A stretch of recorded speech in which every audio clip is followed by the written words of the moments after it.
Hello and good morning. Welcome to the Camnet Breakfast Show Tuesday edition with me, Patrick Soko, and my co-host, Marco Kwakozi. Good morning, Kozi. Good morning. It's a beautiful morning. Very cool here in Lusaka, cloudy. And if your children are going to school, those that are writing their exams, make sure that they are warm. It's a somewhat cold day today. Interesting. I don't know what you make of the weather because it was too hot. And you people were complaining. I don't know. Are you still complaining? The past few weeks, it was terribly hot.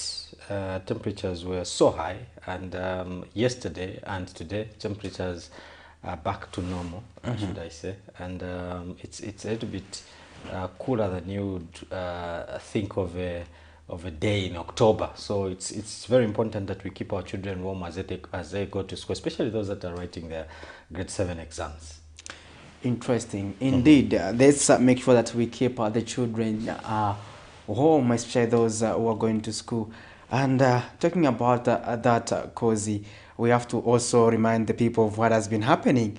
We have been on the story of the ECL comeback. We have seen that developments unfolding. Today also, I should think it is National Morning, I think, in honor of the former Speaker of the National Assembly, Musa Mwanamwamba. I think I remember President Hakainde Hichilema did declare Friday and Tuesday as the National Morning in honor of the two former government officials. First one was Mr. Ngandu, Dr. Ngandu Magande, who was also put to rest on Friday. And today we are talking about Musa Mwanamwamba and Mwamba. So we also saw the head of state going for a funeral. And yesterday we saw former President Edgar Lungu in action as an opposition leader. And the day one was not even easier for him. A lot of movements up and down, confrontation with the police here and there. Yeah, so those are some of the issues we'll be looking at as we get to look at some of the stories making the headlines here on Camnet TV. But to just get started with the breakfast show, we have to get to the health corner with the doctors. Keep it on Camnet.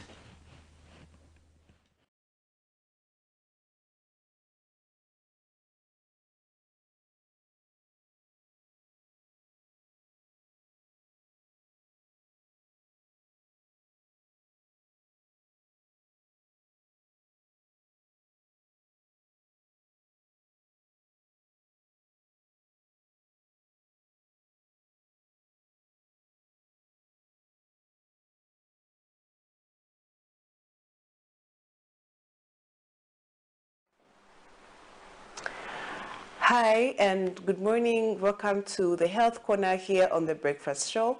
I am Dr. Nakubiana Mfaya. So this week we are looking at a very interesting topic, and we're looking at a condition called polycystic ovarian syndrome. Now, yesterday we talked about what is polycystic ovarian syndrome, and we said that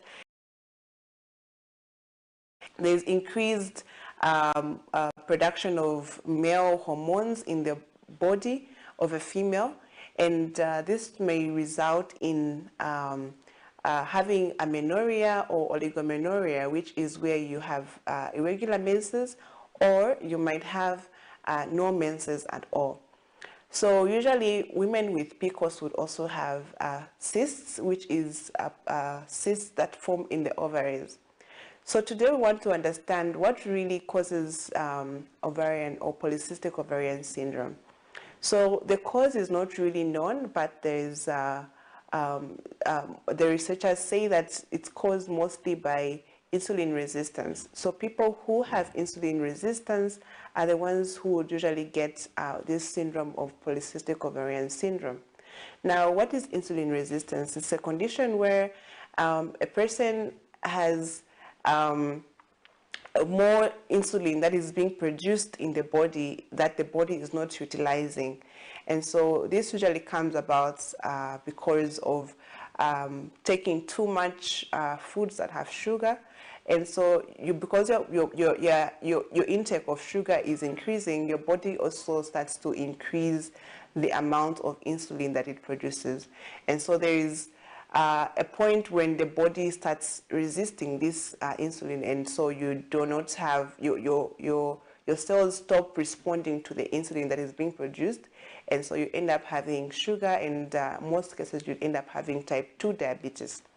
And so people who have increased insulin resistance are at risk of having polycystic ovarian syndrome, because with increased insulin in the body, there's a dysfunction in the way the ovaries function and respond to hormones. And so there's what we call hypothalamic pituitary ovarian axis. And so this axis is the one that helps to regulate your hormones in the body and to regulate your menses. And so when there's increased insulin, this axis is affected, and so the body is not going to produce hormones at the right time in the right amounts. And so your body is not going to respond the way it's supposed to, and that's how come you end up having irregular menses and also have or not have menses for some time. So that is how polycystic ovarian syndrome usually comes about. And also the body will tend to produce more of these male hormones. So the ovaries will start producing more of the male hormones instead of the female hormones, because the female hormones are not really there to regulate the production of male hormones. So most people who have this condition would have certain symptoms, and some of these symptoms we're going to discuss them tomorrow. So make sure that you watch tomorrow again, so that you can be able to learn what are some of the symptoms that people with polycystic ovarian syndrome would have. And we'll also look at what you can do or what can be done in the hospital to treat this condition, and also what are the complications of polycystic ovarian syndrome. I do hope you have learned something today. Today we were talking about the causes of polycystic ovarian syndrome. We say that it comes about because of insulin resistance. This is where your body is not responding to the insulin that your body is producing, and so because of the high insulin, your body starts dysfunctioning in the way it produces hormones that help with regulating your menses. So thank you for watching, and I'll see you again tomorrow.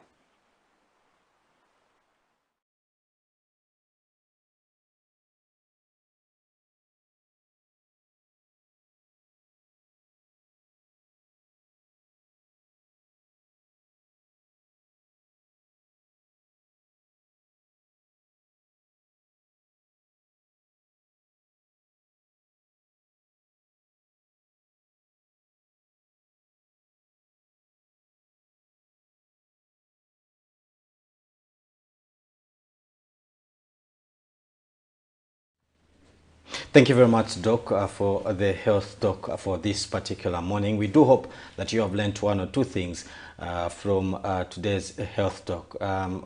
We are moving on. Let's quickly, Patrick, get your reactions to the health talk. Yeah, quite an interesting topic there, talking about female issues, and I hope that our viewers did get to learn one or two things.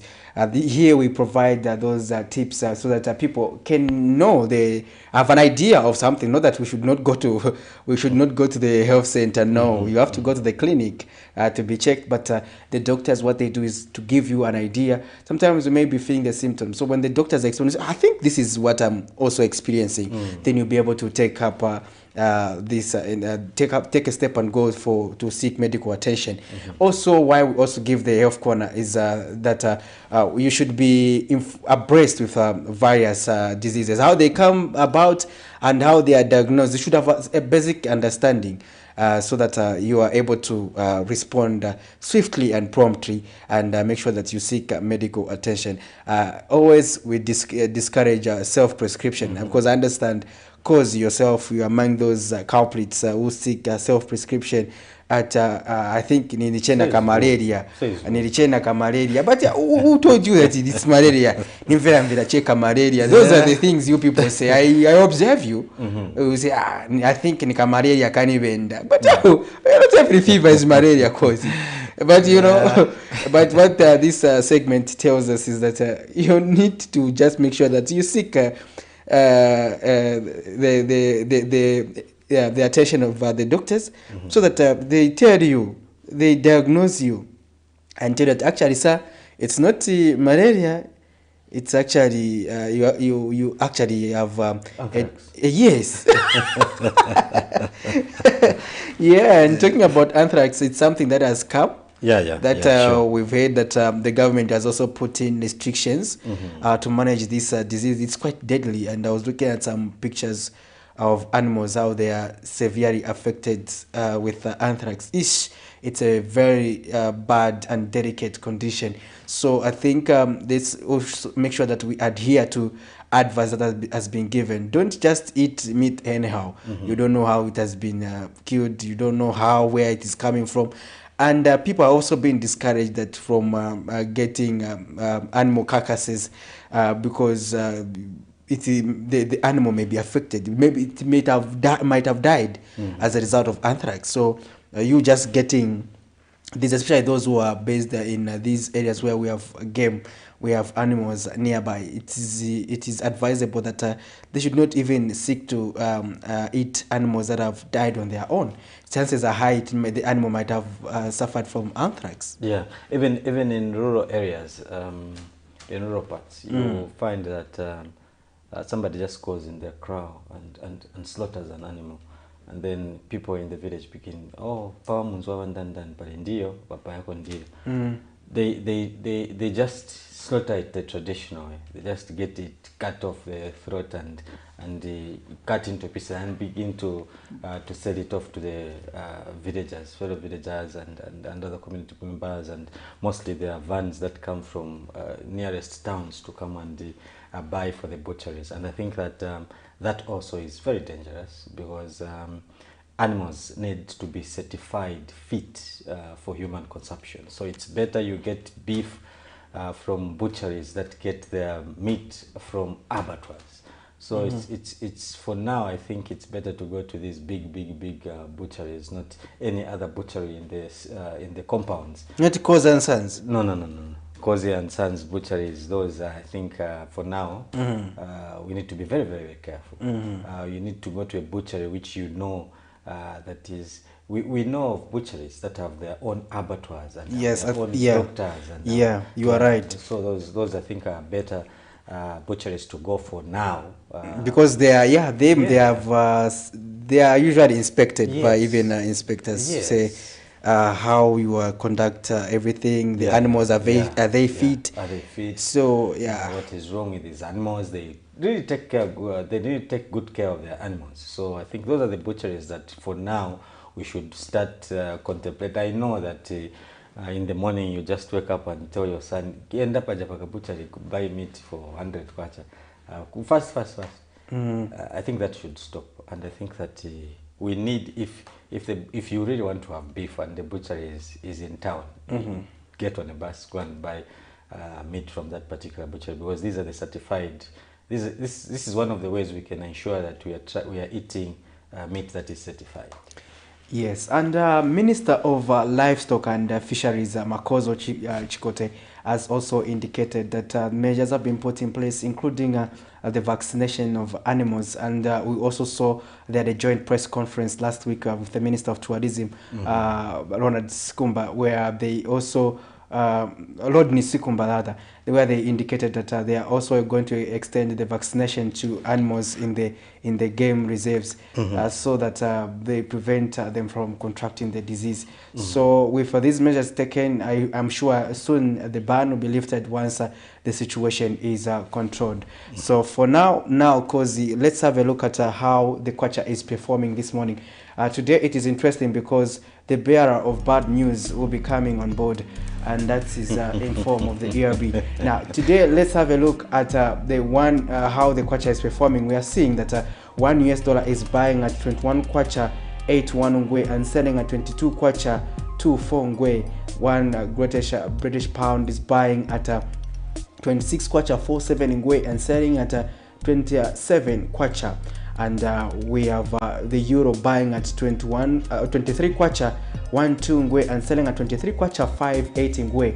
The South African rand is buying at 1 kwacha 16 ngwe and selling at 1 kwacha 19 ngwe.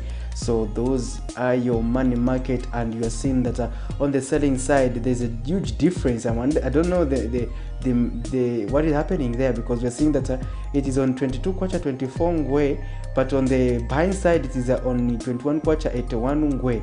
But last week we also saw it getting to 22 kwacha on the selling and buying side, and at about now it is at 21 kwacha 81 ngwe.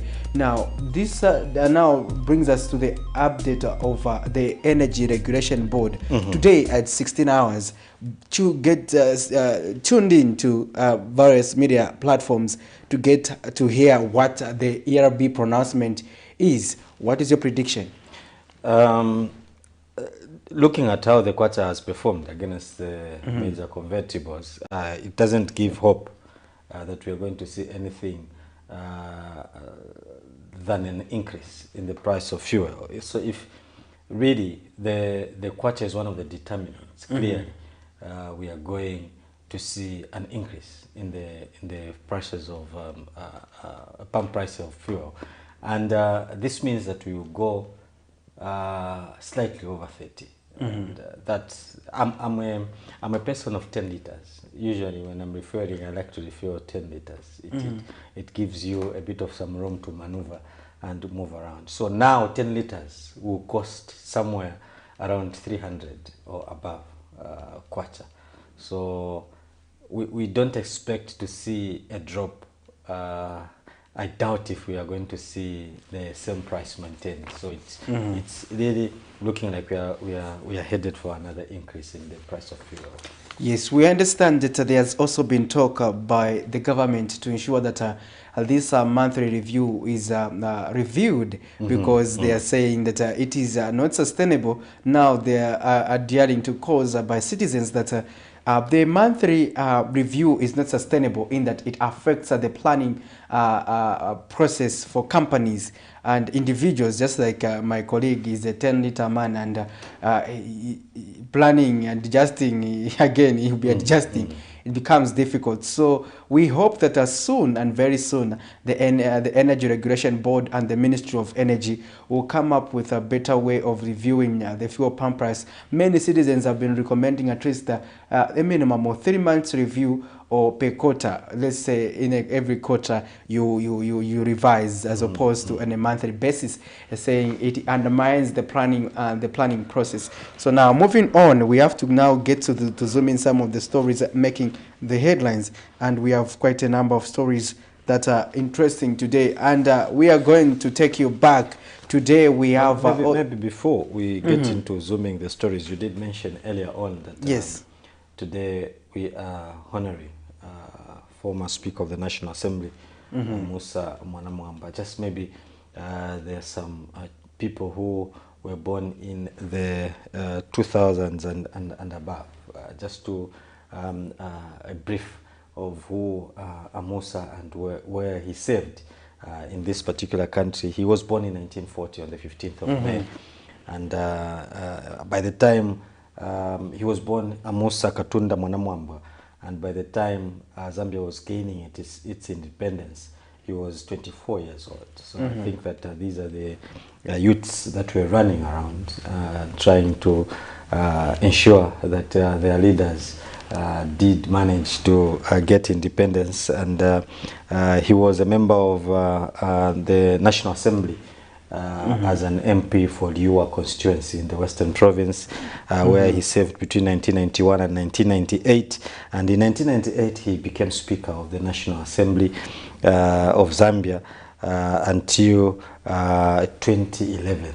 And after that, between that period, of course, he served as Minister of, firstly, from the National Speaker of National Assembly. He served from 1998 to 2011, and he was preceded by Robinson Nabuliato, and also succeeded by Patrick Matibini as Speaker of the National Assembly. So he took over from Honorable Nawu Liato, and he left Patrick Matibini there. And he served also as Minister of Fisheries and Agriculture then, Minister of Agriculture, Food and Fisheries, that's how it was called then, from 1998 to 1998. In that particular year he was in office, Edith Nawakwi took over from him as Minister of Food, Agriculture, Food and Fisheries. And then he also he took over from Edith Nawake, rather, and he handed over to Suresh Desai, who took over as Minister of Tourism. In 1996 to 1998, he served as Tourism Minister.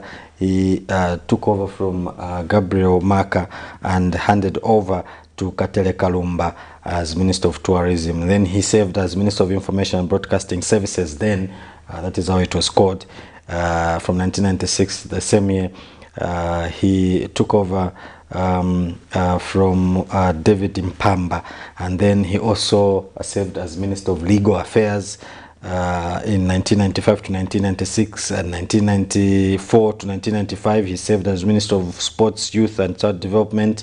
He also served as Tourism Minister again in 1993 to 1994, and then he was a Member of Parliament, as we have already said, for your constituency, and he passed on the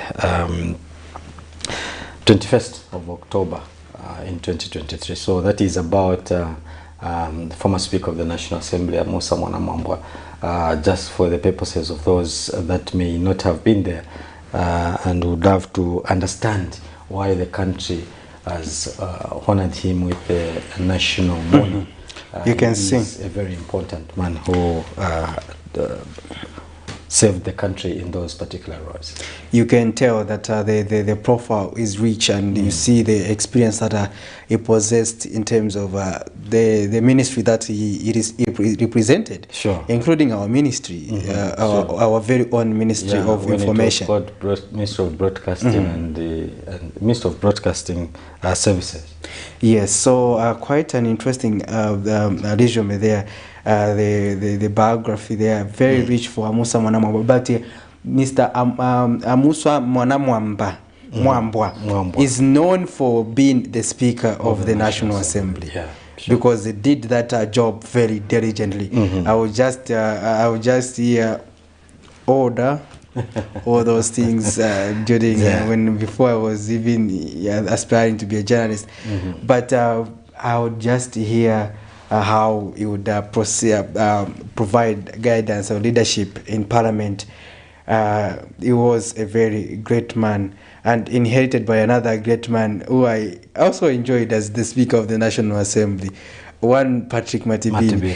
I enjoyed his laughter. Like whenever he's very serious, he will tell you, it's honorable member, we shall not proceed like that. Yes. And also we have had good speakers in this country presiding over parliamentary affairs. Sure. Now, moving on, Cozy, let's have a look at the stories that are making the headlines. We quickly go into the story of anthrax, what we were just talking about with my colleague here, the issue of anthrax, and it is reported that 31 cases have been recorded in the Western Province. Now, anthrax has broken out in 5 districts of Western Province, namely Mongu, Nalolo, Senanga, Sioma and Sesheke, where 31 have been recorded. In an interview with Camnet News Monday, Western Province Provincial Veterinary Officer Dr. Stephen Tembo confirmed the development, saying a total of 31 animals have been recorded so far in 5 districts of the Western Province. Dr. Tembo has since appealed to the general public to avoid buying uncertified meat and touching any animals suspected of anthrax. Let's have a look at this report. Serious infectious disease caused by gram-positive bacteria known as Bacillus anthracis. It occurs naturally in soil and commonly affecting domestic as well as wild animals around the world. Dr. Stephen Tembo is Provincial Veterinary Officer and confirmed the development to Camnet TV News in Mongu. To confirm that the province has recorded cases outbreaks of anthrax in 5 districts, namely Mongu, Nalolo, Senanga, Sioma, and Sesheke districts. I think so far we have 11 cases and mortalities in Nalolo, while Mongu recorded 1 case, Senanga 3 as of yesterday. And in Sioma, we had 11 cases, while in the Sesheke, we recorded 5 cases in Keto, 1 in goat that succumbed to the disease, and dogs. Yeah. He, however, appeals to the members of the public to avoid consuming unfulfilled meat products. Brenda Nasere, meat trader at Ruero Market in Kaplanga area of Western Province, has this message to her fellow meat traders. Nieleza babamu babalekisa sinana kuli lutokomele kwa kuleka manama akakuli okumuka na kubizwa kwa bulozi kwe kumala kwekisiko musesi ishwezi umani kuba ni mamela ya kuli lusikelo waitekakela tasi lekeleke umaso kuli lwitekakele kuli lukono kuyambukisa maneni luna bankasibili bakona kuyambukira ni mabasi au nakatalo ayambukiseza. Meanwhile, some Mungu residents have called on for more sensitization about the dangers of the disease. Bamuso kambe kintu ekona lalo bakupa kuli baye mwali bakazeswa nangeze mwa mishitu kwa kusina radio kwa safiti kuli bazama enge baluta babasika buziba utuku wo walubete mubukona kufeda sichaba. The rate at which these cases are coming up in the province, it is important that enough sensitization is shared about this disease while preventive measures are being put in place. Museva Kabira reporting for Camnet News in Mungu, Western Province.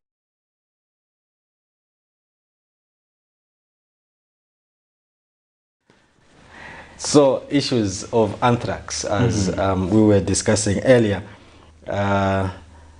31 cases, animals diagnosed with anthrax in Mongu district from 5 different districts. Sad. But do they heal or you have to kill them? We I think need to verify on that one, because it looks like a very deadly disease. And you know, when an animal dies of anthrax, it doesn't get stiff. You know what I mean? It still remains like it has died a few minutes ago for a long time. So I think that is something we need to find out. Yeah, indeed. Now let's get to the politics of things. We have a story where United Party for National Development Youths in Lusaka's Kanyama constituency are vowed to defend President Hakainde Hichilema against verbal attacks from the opposition. The youths who protested at the National Assembly Parliamentary Office led by party's constituency youth trustee Kedi Piri implored UPND members to register their presence in public facilities such as markets and bus stations. He says that the move has been taken in response to former President Edgar Lungu's return to active politics, saying they want to protect their territories. Here's a report. People are reacting differently on the return to active politics by former President Edgar Lungu. Some people say he made a very big mistake, while others say he made a right decision, while others have been giving a neutral position. But for these United Party for National Development Youths in Lusaka's Kanyama constituency in Chinika Ward, they see ECL's comeback as a return to the old order of political rivalry and confrontation between the Greens and the Reds. They vowed to defend President Hakainde Hichilema from those allegedly insulting him, sending a strong warning that things will no longer be the same. We are putting our foot on the ground. We want to make sure that every member of UPND in Kanyama constituency is visible. Wherever you are, may you be visible. At the market, at the bus station, at every compound. People thought that we are not on the ground. We are on the ground. It's only that we followed the policy of our president. He said no cadarism. This time around, I want to warn even the opposition, you play it safe. Checks and balances. Insults, I'm sorry. It's not a matter of maybe tribute. We know what you did to us when you were in the ruling part, like PF. You did like utmost worse to UPND party and its members. But this time around, don't think that we're not on the ground. We're on the ground and we'll make sure that we put our voice heard. We're the ruling party and we have to be respected the way we respected you. The UPND Kanyama constituency official says party members must register their strong presence in markets and bus stations. We are urging our youths to be visible wherever they are. We want them to be visible. We've got our members in markets, we've got our members in bus stops, we've got our members in the compound. So we want all those members to be visible. May it be in markets, we want our members to be visible. May it be in bus stations, we want our members to be visible. This time around, we want to allow anyone to insult the party, the presidency. We will stand our ground as youths and make sure we ride on the command that was given to us by our provincial chairman, Mr. Banda.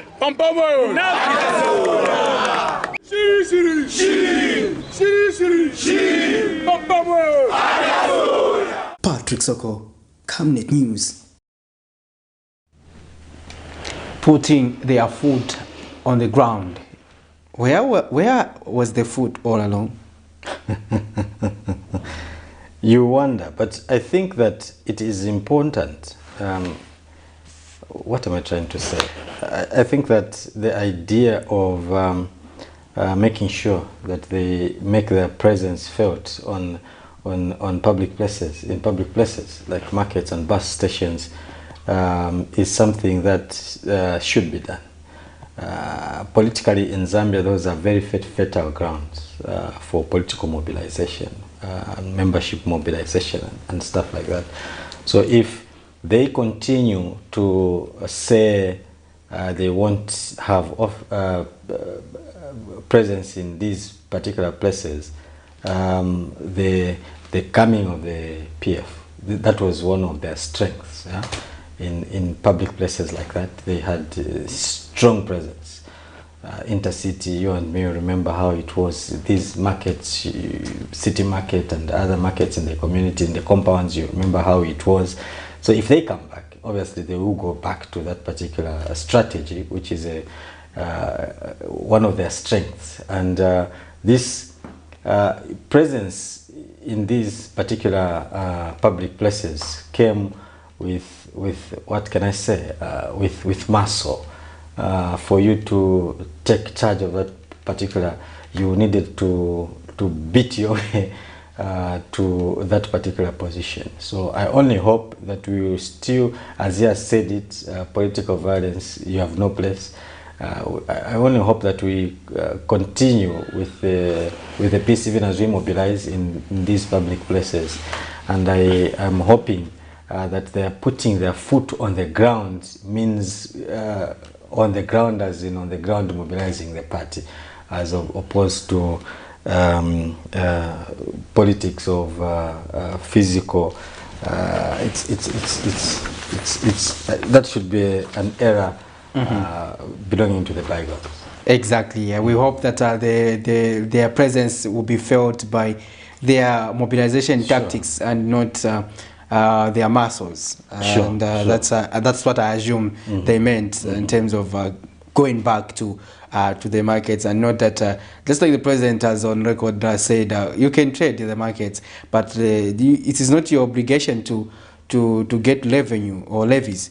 You can trade in the markets, but it's not your duty to start intimidating other marketeers. So let their going back to these public places not disturb a woman from Chawama who goes to Soweto market to sell her tomatoes or to sell. Let their going back not disturb that particular woman, and also let there be peace in these markets. Let that woman from Kanyama, from Chawama, from Tendere wake up and go to marketplace in Soweto peacefully, and she shouldn't have second thoughts to say maybe those cadres will come again. No. I think whatever they are doing, however they are doing their but have you noticed something at Chawama bus stop? No, you can see that people are beginning to regroup and people are beginning to come back on the streets. But they are getting levies as well. Yes, they have begun to operate the way they were operating, which the UPND had said should stop.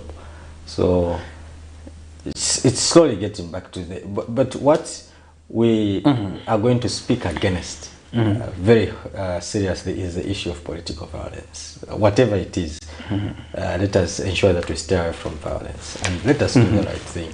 The responsibility of collecting levies is for the council, Exactly. for the local authorities. So Exactly. let's leave it at that. I think the issue of lack of jobs is really affecting us. Yes. Because honestly, if you have something to do, because you would not waste time moving about the bus stop. You would be at work somewhere. Yeah. You like we are right now. So if we were on the streets and we were, would have been playing draft. Yes.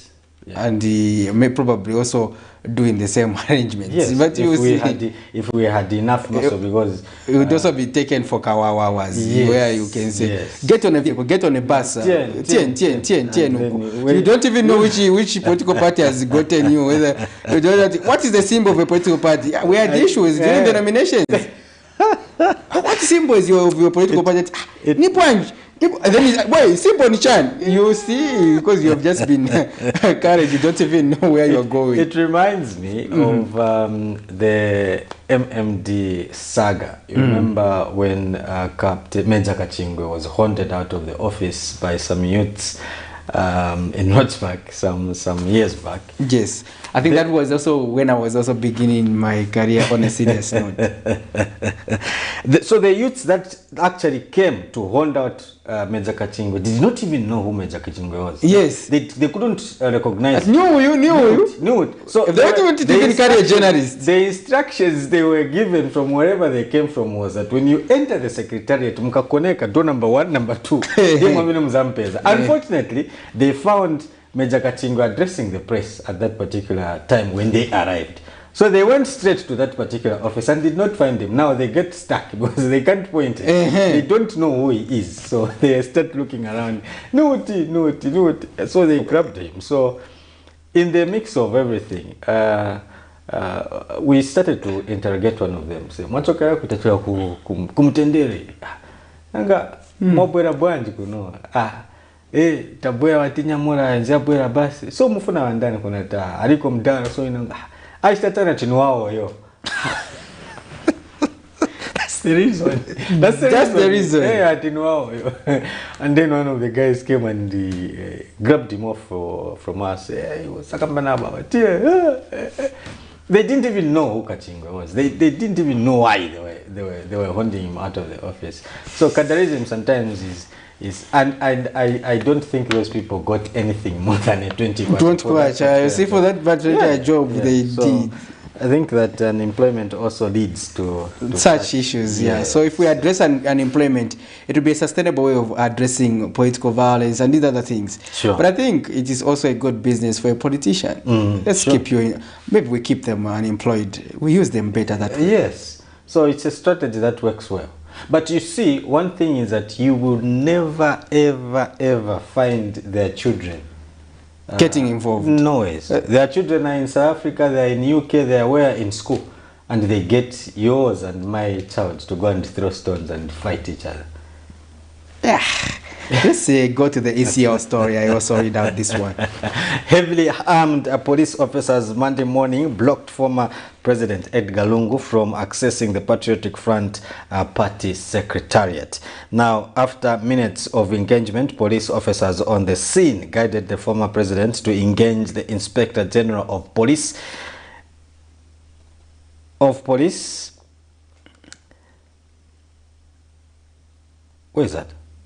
Of police, where he was once again denied entry. Now on Saturday, Mr. Lungu announced his return to active politics to save the party from the divisions that have characterized it recently. Here's a report.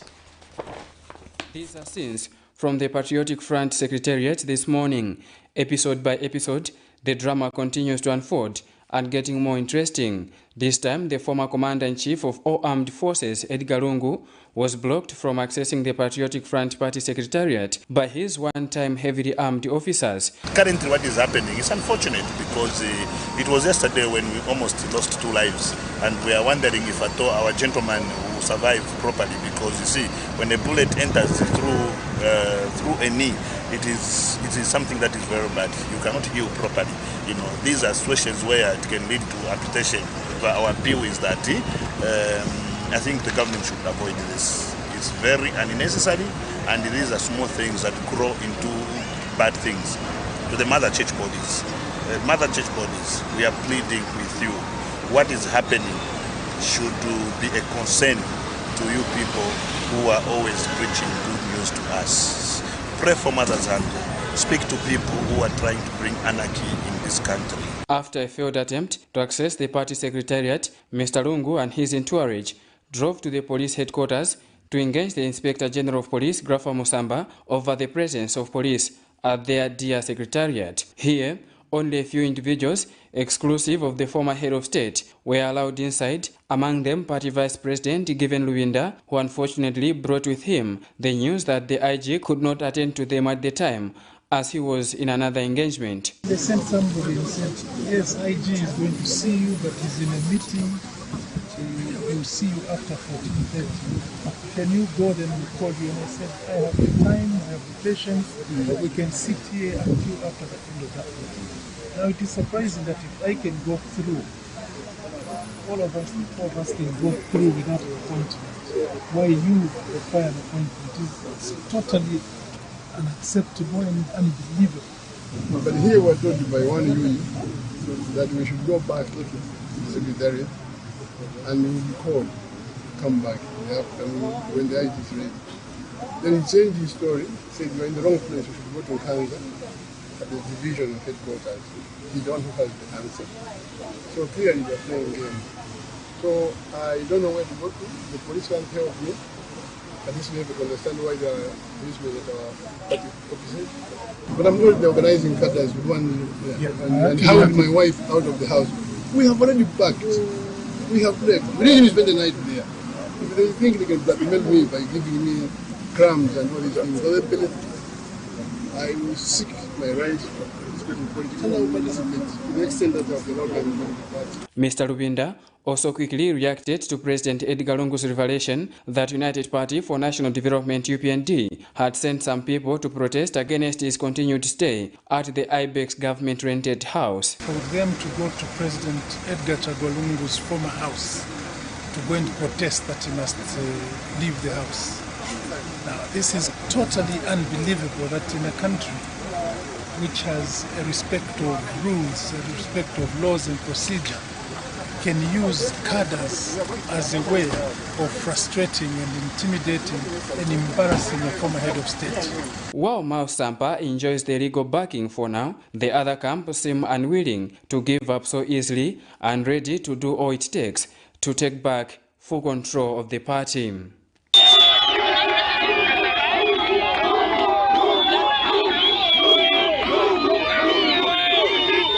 Vincent Piri for Camnet TV News, Lusaka. Day one as an opposition leader was not easy for former President Edgar Lungu, as it comes at a time when the party is entangled in wrangles with the Mao Sampa camp having an upper hand following the revocation of the ex parte injunction that had previously barred him from identifying himself as elected Patriotic Front PF president. Accessing the party secretariat was impossible for the former head of state.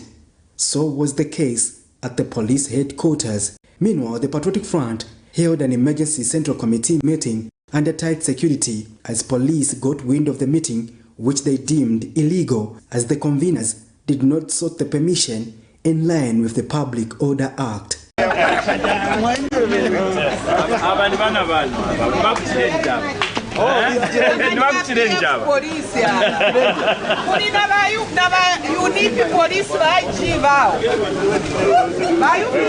Former Home Affairs Minister Stephen Kampyongo pleaded with the men and women in uniform who once saluted him to allow the meeting to go on, but they were impatient and warned that they risked being compelled to abandon the meeting with tear gas, and that is how they left the building.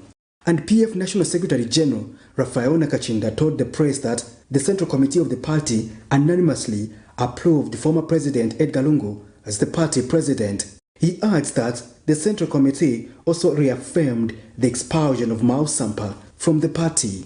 The ratification or confirmation of the expulsion of one Mao Sampa.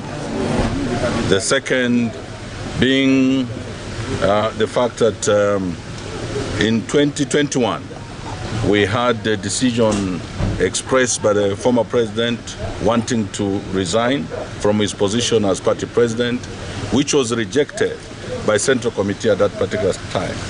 And then he was asked to go on leave, which is already in public domain, that he announced willingness to come back to active politics. And we just had that presented to Central Committee, and unanimously or altogether we have affirmed that he's welcome to take his position. And as it stands now, the party president of Patriotic Front remains with Dr. Edgar Chagwa Lungu. And therefore any other matters will be able to resolve in the nearest future. As we are dealing with, you've seen what we are handling here. Police are following us in our homes and everywhere. And we're still yet to meet the IG to find out why he has decided to turn the police service into a branch of UPND. The court has set November 27th, 2023 as the date for an inter-party hearing in a matter where the Edgar Lungu camp has contested Mr. Sampa's election as PF President. Patrick Soko, Camnet News.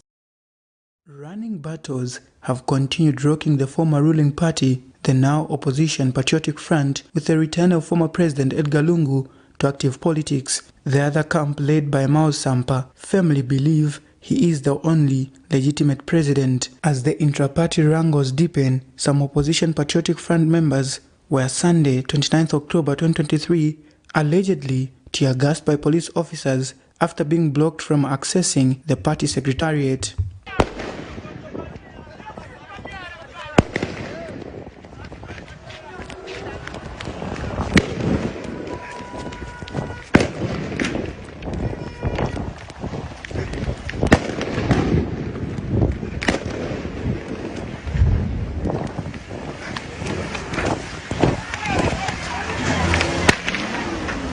Alliance for Community Action has condemned the manner the police officers conducted themselves at the Patriotic Front Secretariat.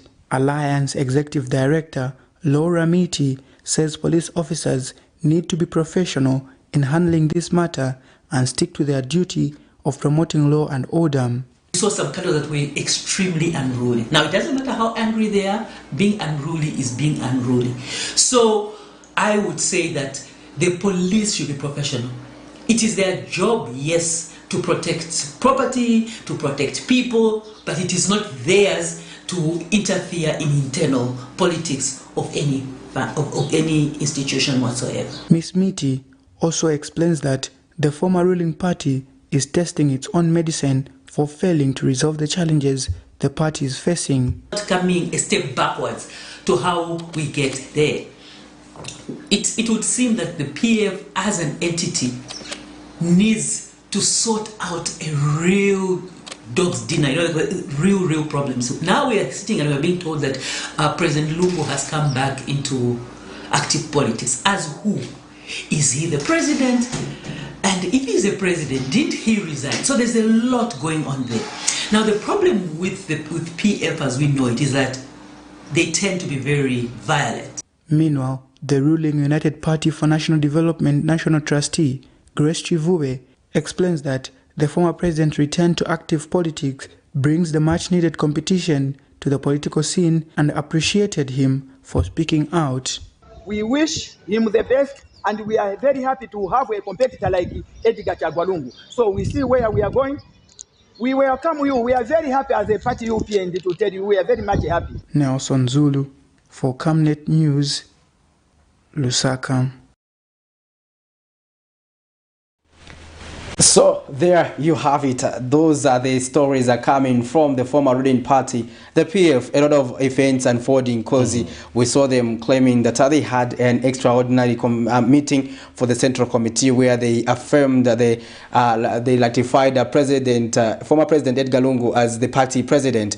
and also they affirmed the expulsion of Mao Sampa as a PF member, and that this was a collective decision. But there we also saw that the police were behind them, telling them that the meeting was illegal. The Public Order Act still being enforced, because we understand that this piece of legislation has been used by various political parties, the PF themselves, MMD, UNIP, to disadvantage their opponents, and it is still being used. We understand that there are reforms have been undertaken to reverse or to review the Public Order Act, which is being reformed into the Public Gatherings Act. But its enactment has also dragged, because the Public Gathering Bill is now gathering dust. We are still waiting. When is it going to be enacted? I understand this law, just like the Access to Information Law, these two laws have been cumbersome in that they have been reviewed by successive governments, but they have never seen the light of the day. I think that on the issue of the Public Order Act, the Patriotic Front are not in a very good position to complain about this particular law, because they had an opportunity. Yes, and not only they had an opportunity, because they suffered under this particular law when they were in the opposition, and the late President Michael Sata, may so rest in peace, put it clear that when we come into office, he called it, this law is archaic, this is colonial, this law must be abolished. We need to get rid of it so that we have a fair and balanced political ground for all political parties. When they came into power, they shoved it, they forgot about it. The UPND kept on complaining about the Public Order Act, and PF is out of the office now. They suffered under the Public Order Act, and they enjoyed it when they were in power. And UPND were always complaining about the Public Order Act in their time in the opposition, and they're in power now. They've shelved it. So that particular POA is sweet when you're in power, but bitter when you're in the opposition. But the PF saw its effect in the opposition, and had an opportunity, if at all, to work on it. So for me, complaining about the Public Order Act for somebody who faced this particular act, this side and this side, doesn't really hold water. Because if you want to complain today, you complained in 2009, 2010, up to 2011, from the time you were formed, you complained about the Public Order Act. It needs to be abolished, this is a cake, you come into power, you forget about it, and you enjoy the Public Order Act actually by suppressing the opposition. Now you are out, and then you want to go back to the 2011 cry. No, I think they had an opportunity. So UPND also must look at it like that. Now it is sweet. But remember that they were in the opposition and they were complaining about it. You see, when you're in power, the Public Order Act favors you. It's a beautiful piece of legislation.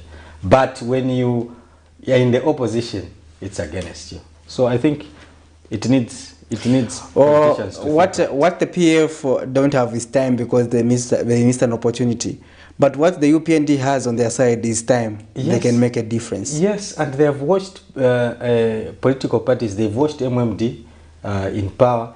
They've watched MMD out of power. They've watched the PF in power. They've watched the PF out of power. Yes. And they've also even them experienced it in the opposition, and they're experiencing it in government. So politicians from 2011, political parties from 2011, coming this way, or even these new political parties that are coming up, I think should think twice about the public. So we need a courageous a leader, who's going to say, let's have it. Yes, we need to face it with bold steps so that we get rid of this particular problem. I agree myself that it's a cake. I don't know. Because the colonial masters were using it against us, so that we do not mobilize. To stop you from mobilizing as Africans, then because if you mobilize, if you come together, you might be mobilizing yourself. So where 2 or 3 are gathered, that's an illegal. Exactly. gathering. So that's an archaic law. But so the British has they left a lot of laws that are archaic to us, and it worked well for them, and it has continued to work. And that's well how to manage you, especially in your own country. How do we manage you? Otherwise, we manage you by the police. So, sure. do we have some people who have some messages on our Facebook page? We do want to advise that if you have any contributions on this particular program, you can go to our Facebook page, which is Camnet TV, and go to the comment section of this particular broadcast and leave your comments there. We'll be more than happy to see what you think about what we are discussing this beautiful Tuesday morning. We did have some people that came through on that particular page. We have some messages that we are going to be looking at in a short while, just to see what you think about what we're looking at. Remember, we were looking at the issue of anthrax that has broken out in the Western Province, 5 districts affected, and we are also looking at the issues unfolding in the Patriotic Front, the opposition Patriotic Front, and of course the comeback of former Republican President Dr. Edgar Chagwa to active politics. It has been received by mixed reactions, as we have seen from that particular report. So Honorable Hendrix Kasanda says, following the program and proceedings, thank you very much. We really do appreciate your support. We hope that you continue to give us that particular support. Kingsley Majila says, good morning, guys. How are you doing? We are together. I'm really enjoying, guys.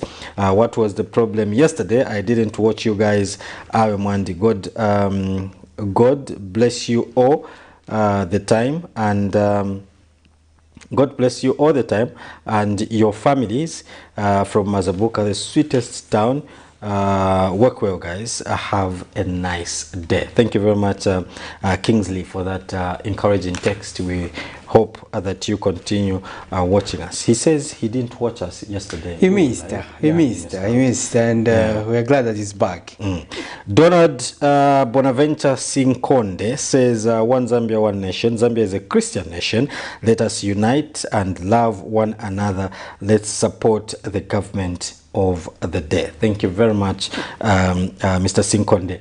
We really do appreciate your support. One Zambia, one nation. Let us unite as a country. No two ways about that. We have to always unite. That unity in diversity is still vital. It's what has kept us this far, Cozy, because regardless of our political difference, of our differences, we still manage as a country to remain peaceful. And you know that the only difference that we have in Zambia is politics.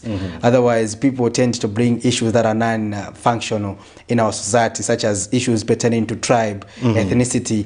Those things do not count among Zambians, because Zambians are intermarried. Zambians are living in harmony. But politicians always find a way of dividing us on those lines. I think that we've lived together as a country 73 plus the Chinese, 74 languages, but we still lived in unity. But plus the Chinese. Yes, we have the Chinese around. 75. 75, yeah.